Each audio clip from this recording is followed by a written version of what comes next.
I'm Lynn Kessler with Read Aloud West Virginia. Thank you for joining us today to read some books. Today with me I have Adam Marco from West Virginia Power, Director of Marketing. How are you? I'm doing well. How are you today? Great, thank you. Good. Thank you so much for being here. It's my pleasure. It's our pleasure for the baseball team to be a part of this. And personally, I've been with Read Aloud for a couple of years and out reading at Marmet Elementary, and chance to come up today and talk to you and bring a few of our players along to read as well was a great opportunity. We're really excited about that, and we appreciate your service reading to the kids. I know it's often as fun for the volunteers as it is for the kids, but it's still it is a great service to the community. It's fun, the reaction when you're reading to children, and I've been reading to second graders the past couple of years, in reading to them and seeing them follow along with you, and then for a while we were doing a chapter book and then switched to some poetry, and just the difference in how they react and what engages them and what doesn't is kind of fun. It's kind of unique. Yeah, and it's exciting to get to learn and see what they like. And you're going to read some poems to us today that you've read with the class, right? Correct. Here in a little bit. So the West Virginia Power are having a good season this year. Can you tell us a little bit about that? Sure. One of the big things about this year, we got a new surface at our ballpark. Last year we celebrated the 10th anniversary season at Appalachian Power Park, and it was 10 years old and it was time, and the city of Charleston and everybody involved was great in helping create this process and get it done. It actually started in October and finished up in early March, and it's a brand new playing surface that the reviews have been great on compared to where we've been the last couple of years. I mean, we have between Power Games, Marshall, WVU, University of Charleston, the state baseball tournament, there are over 100 games on that field each and every year, wow, plus concerts and charity events and everything else, not to mention even just batting practice on a daily basis. So the city got their money's worth, their investment out of the first surface, but that was the big thing coming into the year, just a new playing surface, and the teams responded. They've played very well at home, have a winning record at Appalachian Power Park, which is great to see because you get fans out, 2,000, 3,000, 4,000 in a night, and they want to watch fun baseball. They want to be entertained by all the promotions, and it's gone very well from that side of things. So the teams play well at home, done well on the road. We're fighting for a division title. We're fighting for first, second place in the division these days, and that's fun. The fans can look at the standings and see West Virginia Power right near the top, and that engages them more when they come out to the ballpark. So it's just a little added bonus that we've got some good baseball, some fun teams, fun players coming through Charleston, and it's made for a very good start to this 2015 season. Yeah, you get a good atmosphere going. That's what we try to do. From the business side of it, minor league baseball, it's not about baseball. It's about entertaining fans. We're an entertainment venue. It just so happens that baseball is the canvas that we entertain with. Yeah. So whether it's the on-field promotions or the games that we play or the Toast Man, whatever it is to help entertain fans and make it such a unique atmosphere, that's what we thrive, what works so well for us to get people to come back. And if every person who came once came back a second time, our attendance would be through the roof. And that's our ultimate goal, is to make sure that people have a good time and they want to come back. Keep bringing them back, yeah. Well, that's wonderful that you guys are here providing that family entertainment, and I know people are happy to have the team here. So. I'm happy to be a part of it. This is my 6th season with the West Virginia Power, and we've seen highs and lows, ups and downs over the years. And in addition to all the baseball, concerts like Craig Morgan, Randy Travis on the outfield, to Old Crow Medicine Show last year, it's an entertainment venue, and you get into it thinking, oh, I'm going to work in baseball, and then you realize that it's just so much more than that. And it's been fun. It's been a great time, and I love the city of Charleston. I love this area, and to be a part of making it a better community, that's a lot of what the Power about as well. It certainly seems to be an asset to the community, for sure. We think so. We believe so. Yeah. Well, tell me a little bit about reading and how we mentioned that you're a Read Aloud volunteer. How did you get into that? What spurred your love of reading in life in general? Family. My mother was a teacher, a music teacher, but so I learned to read music as well. But just, she was an avid reader and would read a lot of the books that we brought today for myself or our players to read. She would encourage me to read those, and it kept up over the years. Everybody was into Dan Brown and the Da Vinci Code, and I picked it up. I read like 3 chapters. I put it down, and I thought, I'm going to give it another shot, and finished it within a week. That really just got it going for me again. And whether it's checking out books from the library or on my iPad, I'm always in the middle of 2 or 3 books trying to decide which one needs to be finished. I remember growing up, books like the Choose Your Own Adventure, where you got to a page and you had to pick another page to go to. Or with my mom being the music teacher, I constantly did the same book report on a Mozart book. Oh, okay. Learned a lot about Mozart when I was in elementary school, because I tried to do the same book report every year until the teachers caught on. But those are some of my earliest memories. And Encyclopedia Brown and Shel Silverstein are books that I grew up on. That even reading them now, they're shorter stories, they're short poems. They still bring a smile to your face when you're going through them. And as an adult, you read an Encyclopedia Brown book by Donald J. Sobel, and you try to think, do I know the answer to this? Can I figure out the mystery? So it's a good experience. And as mentioned, I'm probably in the middle of 2 or 3 books right now in a wide array of topics, just whatever strikes my fancy, and I'll finish it and move on to either the next one in the series, if it's a John Grisham or something along those lines. That's great. Feeds your brain just like it does the kids. It does, and I probably have 3 books that I need to finish right now, and I'll get there. Yeah, I've found it's been fun to work at Read Aloud, because I've rekindled a lot of relationships with books from childhood or ones that I missed the first time around, and get to read them now and re-experience and find new things. And I also have children, 7 and 5, and find myself, wanting to read another chapter at night. Of course. When a few years ago at Marmette, I read The Magician's Nephew, the first of the C.S. Lewis books in his 7-book series. And we did a chapter a week, and just to see the kids' reaction, like at the end of the chapter, they want to know what's going to happen next, which, in this modern era of knowing everything immediately, it was almost painful for them to finish up our session reading to know that they had to wait another week for the next chapter, to the next part of the story. But they caught on to that, and I wasn't sure, is that the right level for them, but it was perfect. It was right where they needed to be, and I would hope that it encouraged them to pick up the next book in the series and kind of work through it. Yeah, and they will surprise you, and that's what's so wonderful, is that it exposes them to that rich vocabulary and language and ideas that they maybe haven't thought of. And no doubt. So yeah, that's great. But so you are going to start today by reading some Shel Silverstein, which is one of my favorites. Brought Light in the Attic. This is one of my favorites from when I was growing up. This, and he has a couple different books filled with poetry, but this and Where the Sidewalk Ends. Yes. Those two. Nightly, I'd read them. My parents would say, here you go. And you just, they're short poems. Nothing in this book is maybe more than a page or a page and a half. And when I would read some of these to the kids, there's one that I'll read now that they have me read multiple times over and over and over. And the books are illustrated. Shel does his own illustrations, but it just kind of, it makes you laugh to hear their reaction to something so silly, yet funny, and it was a good time. And sometimes it's probably almost like you get to witness that moment when they realize reading is fun. Right. It's not just schoolwork. So that is most definitely the case. Yeah. Shall I? All right. Yes.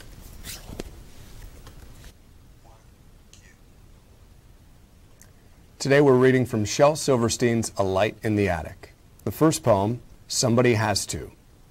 Somebody has to go polish the stars. They're looking a little bit dull. Somebody has to go polish the stars for the eagles and starlings and gulls. have all been complaining they're tarnished and worn. They say they want new ones we cannot afford. So please get your rags and your polishing jars. Somebody has to go polish the stars. Next poem is called Reflection. Each time I see the upside-down man standing in the water, I look at him and start to laugh, although I shouldn't oughter. For maybe in another world, another time, another town, maybe he is right side up and I am upside down. Never. I've never roped a Brahma bull. I've never fought a duel. I've never crossed the desert on a lop-eared swayback mule. I've never climbed an idol's nose to steal a cursed jewel. I've never gone down with my ship into the bubbling brine. I've never saved a lion's life and then had him save mine, or screamed ahoo while swinging through the jungle on a vine. I've never dealt draw poker in a rowdy lumber camp, or got up at the count of 9 to beat the world's champ. I've never had my picture on a 6-cent postage stamp. I've never scored a touchdown on a 90-yard run. I've never winged 6 Daltons without my dying brother's gun, or kissed Miss Jane and rode my hoss into the setting sun. Sometimes when I get so depressed about what I haven't done.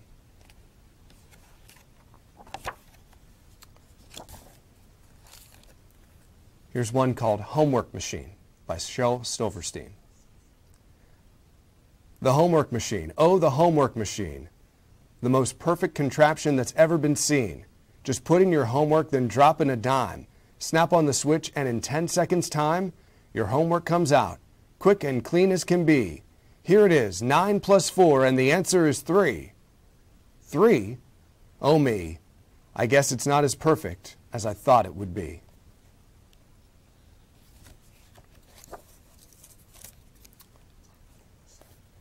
Crowded tub. There's too many kids in this tub. There's too many elbows to scrub.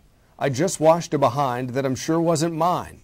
There's too many kids in this tub. Channels. Channel 1's no fun. Channel 2's just news. Channel 3's hard to see. Channel 4 is just a bore. Channel 5 is all jive. Channel 6 needs to be fixed. Channel 7 and Channel 8, just old movies, not so great. Channel 9's a waste of time. Channel 10 is off, my child. Wouldn't you like to talk a while?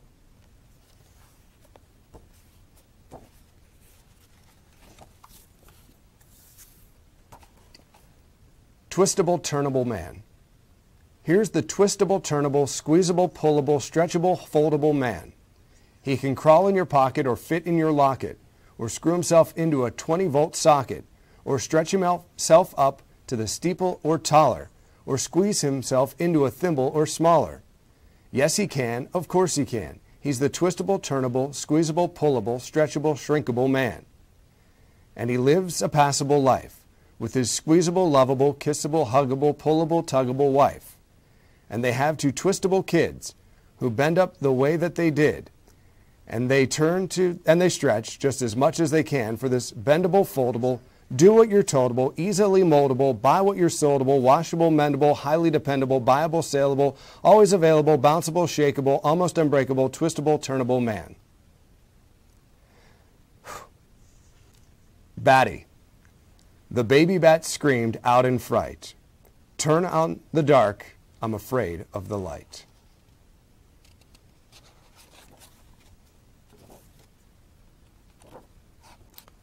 One more. I tried to catch a cold as he went running past on a damp and chilly autumn afternoon in autumn. I tried to catch a cold, but he skittered by so fast that I missed him. But I'm glad to hear you caught him. Next up, I would like to bring on Michael Suchy, an outfielder for the West Virginia Power, reading a book by Donald J. Sobel, one of the stories from Encyclopedia Brown. Hi, I'm Michael Suchy, the 2015 right fielder for the West Virginia Power. and I'll be reading short stories by Donald Sobel from Encyclopedia Brown. The first short story is The Case of the Silver Fruit Bowl. Stay away from Idaville. Across the nation the warning sped from crook to crook. Big and small, they knew what to expect if they tried anything funny in Idaville. A quick trip to jail.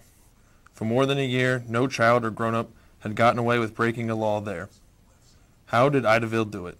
What secret lay behind its war on crime? No one could guess. Idaville looked like many other seaside towns its size. It had 2 car washes, 2 delis, 3 movie theaters, and 4 banks. It had rich families and poor families, churches and synagogues, lovely beaches, and good places to fish. And on Rover Avenue, it had a red brick house with a white picket fence in front. This was the real headquarters of Idaville's war on crime, for within the red brick walls lived Encyclopedia Brown. Encyclopedia's father was chief of the Idaville police. For more than a year now, Chief Brown had brought home his hardest cases. Encyclopedia solved them at the dinner table. It pained Chief Brown not to tell the world. He wanted to shout from the rooftops, "My son is the greatest detective who ever walked in sneakers." But how could he? Who would believe that the mastermind behind Idaville's crime cleanup was 10 years old? Encyclopedia never let drop a word about the help he gave his father. He didn't want to seem different from other 5th graders. His nickname was something else. There was nothing he could do about it. Only his parents and teachers called him by his real name, Leroy. Everyone else in Idaville called him Encyclopedia. An encyclopedia is a book or set of books filled with facts from A to Z. So was Encyclopedia's head. He had read more books than anybody, and he never forgot a word. You might say he was the only library in America that could play second base. One evening, his father ate his soup very slowly. Encyclopedia knew what that meant. Chief Brown had come up against a case he couldn't solve. Chief Brown put down his spoon. He leaned back his head and said, "Mr. Holt says he was robbed this afternoon." "Says?" questioned Mrs. Brown. "You make it sound as if you don't believe him." "I'm not sure," replied Chief Brown. "Mr. Holt owns the silver shop on Main Street. He claims that 5 silver dishes were stolen. No one saw the holdup, however." "Why should he lie?" asked Mrs. Brown. "Mr. Holt won't lose any money because of the robbery," said Chief Brown. "He doesn't own the silver dishes that were stolen." "Who owns them?" asked Encyclopedia. "Mrs. Cartwright," answered Chief Brown. "Mr. Holt agreed to show the dishes in his store. If he sold them at the price Mrs. Cartwright was asking, she was to pay him for his time and trouble." "Do you think he claimed the dishes were stolen so that he can sell them himself out of town and keep all the money?" asked Encyclopedia. "It has been done before," said Chief Brown. "Did Mr. Holt see who held him up?" inquired Mrs. Brown. "A single gunman," said Chief Brown. "Mr. Holt is sure he can recognize the man if he sees him again." Chief Brown unbuttoned his shirt pocket. He took out a notebook. "I wrote down everything. Mr. Holt told me about the holdup," he said to Encyclopedia. "Here is what he said happened." Chief Brown read. "I was alone in the store shortly after 1 o'clock. I had my back to the door. I was locking a wall showcase in which I keep 8 very fine silver dishes belonging to Mrs. Cartwright. Suddenly I heard the door open. A man's voice said, 'Don't turn around. This is a stick-up.' I felt the gun in my back. 'Just hand over everything in the showcase,' the voice said. After I had given him everything, it sounded as if he put the dishes in a suitcase. He left." Encyclopedia said Mr. Holt's back was to the hold-up man all the time, so how can he say he could recognize the man if he saw him again? Mrs. Brown looked at Encyclopedia proudly. She was always pleased when he solved the case. Before she got up to bring the main course. "Mr. Holt said something else," replied Chief Brown. He read again from his notebook. "All the silver dishes were highly polished. When I was passing back the largest, a fruit bowl made by Falco of Italy, I tipped it up. By looking inside it, I saw the hold-up man's face, just as though I were looking into a mirror." Mrs. Brown glanced worriedly at Encyclopedia. Encyclopedia had closed his eyes. He always closed his eyes when he did his heavy thinking. Chief Brown put his notebook into his pocket. "It's not just such a simple case after all," he said. "I can't be sure that Mr. Holt isn't telling the truth." Encyclopedia opened his eyes. "Is his business doing well?" he asked. "No," said Chief Brown. "I checked with his bank. He has borrowed a lot of money to keep the store going. I think he faked the robbery. With the money he will get from selling the silver dishes out of town, he can pay back the bank." "You aren't being fair," said Mrs. Brown. "Just because Mr. Holt needs money doesn't mean he stole Mrs. Cartwright's silver. Have you ever seen the silver bowl he used as a mirror, Dad?" asked Encyclopedia. "Your mother and I nearly bought the bowl last month. As a matter of fact," said Chief Brown, "it's about 11 inches across and rounded inside like a big spoon." "We just loved it," said Mrs. Brown, "but it cost too much." "I'm glad you didn't buy it," said Encyclopedia. "Why?" asked Chief Brown.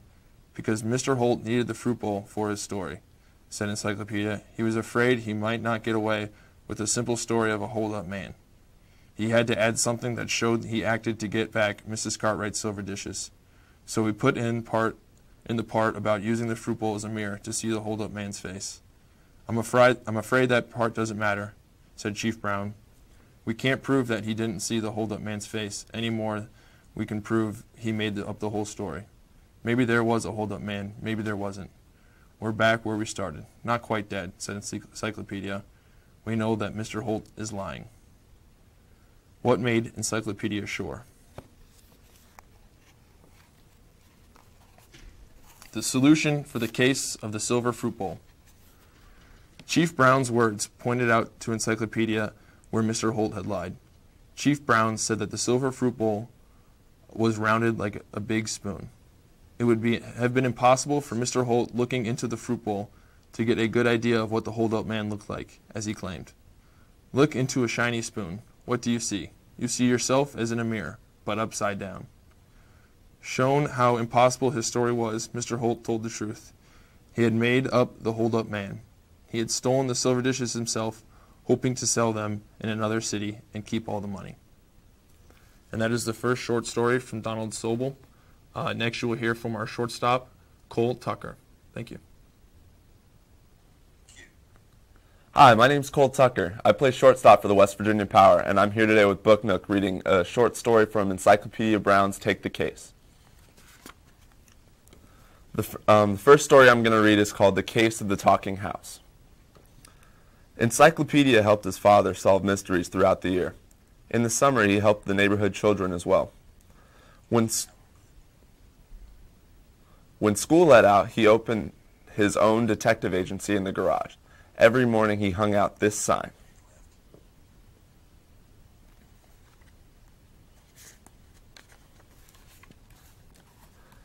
His first customer Monday afternoon was Scoop McGinnis. Scoop was 5.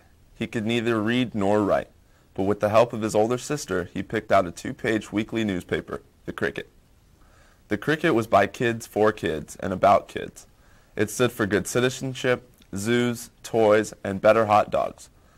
It was against bad candy and people who didn't like the cricket. When he came to see Encyclopedia, Scoop was sucking his forefinger. Right away, Encyclopedia knew something was wrong. Scoop usually sucked his thumb. "You know the old Webster house on the beach?" asked Scoop. Encyclopedia knew it. No one had lived there for years and years. The window glass had fallen out. 6 inches of sand covered the floors. "The house is so old, it's dangerous," said Encyclopedia. "The city plans to knock it down next week." "The house was mad," said Scoop. "It bited me." "You mean it bit you?" corrected Encyclopedia. Then he caught himself. "Houses don't bite." "Look at my finger," said Scoop. Encyclopedia looked. "You've got a splinter," he said. Scoop frowned. "If that house didn't bite me, then maybe it didn't talk to me." "Keep calm," Encyclopedia told himself. "I was once 5 years old myself." To Scoop, he said, "Would you mind starting at the beginning, please?" "This morning, after breakfast, I interviewed that house for the cricket," said Scoop. "I wanted to know how it felt about being knocked down." "That's when it bit you?" "That's when it talked to me," said Scoop. It said it takes a lot of money to save a house. It told me to go home and bring all my money. I did. $1.50. It wasn't enough, guessed Encyclopedia. How did you know, said Scoop. Because I didn't bring more. The house got mad and bit me, I thought. I dropped the money and ran. Were you alone in the house? Inquired Encyclopedia. Scoop shook his head. As I was running out, I saw a big kid in the next room trying to hide. I think it was Bugs Meany. Bugs! Exclaimed Encyclopedia. I might have known he was mixed up in this. Bugs Meany was the leader of the Tigers, a gang of tough older boys. Encyclopedia was often called upon to stop their dishonest doings. Only last week he had put a halt to the Tigers' giant summer pet sale. Bugs had dipped 7 sparrows in peroxide and tried to sell them as canaries. Can you get back my money? Asked Scoop. I'll have to pay you later. Don't worry about it, said Encyclopedia. He took out Scoop's splinter, and the two boys set off for Old Beach House. Bugs might have seen you run away, Encyclopedia told Scoop. He knew you were heading to see me. He's probably waiting for us with an alibi. Encyclopedia was right. Bugs lay on the porch. He was scratching his dandruff and picking his teeth. When he saw the boy detective, he sat up quickly. Scram, or your face will need help, he snarled. Encyclopedia was used to Bugs' warm welcomes. He nodded and went inside with Scoop. Bugs followed them. Scoop stopped among the many footprints in the deep that covered the living room floor. I started to put the $1.50 on that shelf, he said. Then the splinter bit me. I got scared. I dropped the money and ran. Encyclopedia studied the large cracks in the wall.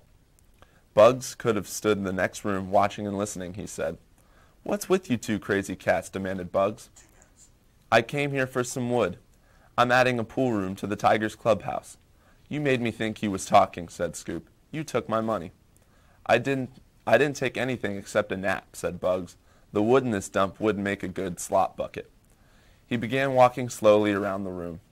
Your money is still here if you really dropped it, he declared. You shouldn't go around accusing people of stealing. There are laws against that sort of thing. Suddenly he gave a cry and pointed. In the sand on the floor lay a $50. Under it was $1. Good gosh, Bugs, stammered Scoop.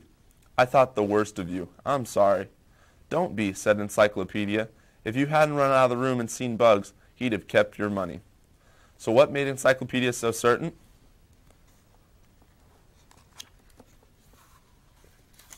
The solution to the case of the talking house reads, when Scoop thought the house had bit him, he dropped his money and ran. Bugs didn't have a chance to hide. He knew Scoop had seen him as he raced to Encyclopedia for help. The Tigers' leader wanted the detective to find the money and so believe him innocent. Therefore, he put the $50 on top of the dollar bill to weigh it down in the sand. That was his mistake.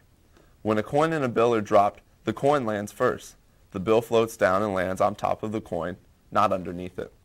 Trapped by his own mistake, Bugs admitted that he had pretended to be in the house, and he asked Scoop for money. That's all from Donald J. Sobel from Encyclopedia Brown Takes the Case. My name's Cole Tucker, shortstop for the West Virginia Power. That's all we have for Book Nook today. Hope to see you guys out at the ballpark. Go Power.